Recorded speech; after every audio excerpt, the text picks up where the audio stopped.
আসসালামু আলাইকুম বন্ধুরা, সকলে কেমন আছেন? আশা করি ভালো আছেন। তো আজকে আপনাদের আমি যেটা পড়াবো সেটি হচ্ছে আইডিয়াল প্রাইমারি গ্রামার। তো আজকে কই থেকে শুরু করব সেটা আগে দেখে নেই।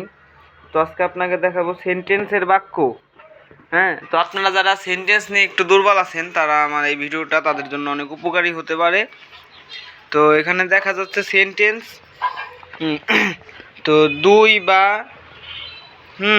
ততোধিক ওয়ার্ড মিলে, এই যে দেখতে পাচ্ছেন, তার আমি একটু হাত দিই তাহলে আপনারা বুঝতে পারবেন আমি কোন লাইন থেকে কোন লাইনে যাচ্ছি বা শুরু করছি।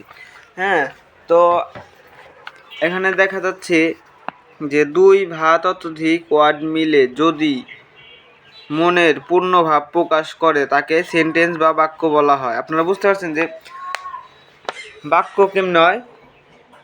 এ sentence is a group of word the express a complete sentence. যেমন আব্দুর রহিম রিডস এ বুক, এটাও কিন্তু একটা সেন্টেন্স, মানে আব্দুর রহিম বই পড়ছে, এটা একটা সেন্টেন্স। তারপরে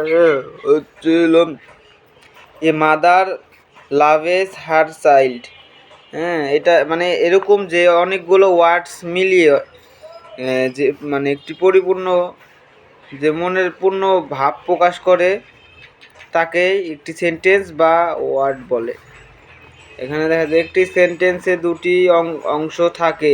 এক অংশের নাম সাবজেক্ট উদ্দেশ্য এবং অপর অংশের নাম প্রিডিকেট।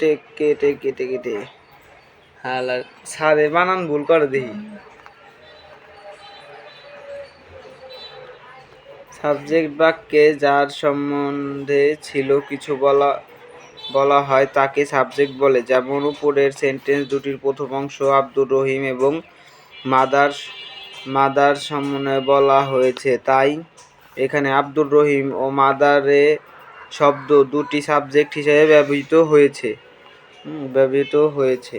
বি, সাবজেক্ট সম্বন্ধে যা কিছু বলা হয় তাকে প্রিডিকেট বা বিধেয় বলে। এখানে দ্বিতীয় অংশে রিডস এ বুক ও লাভস হার চাইল্ড দ্বারা সব সাবজেক্ট সম্বন্ধে বলা হয়েছে। অতএব প্রথম বাক্যে আব্দুর রহিম শব্দটি সাবজেক্ট এবং রিডস এ বুক অংশটি হিসেবে গণ্য।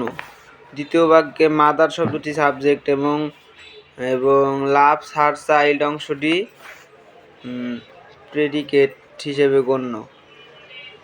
লক্ষণীয় সাবজেক্ট আগে বসে এবং পরে বসে।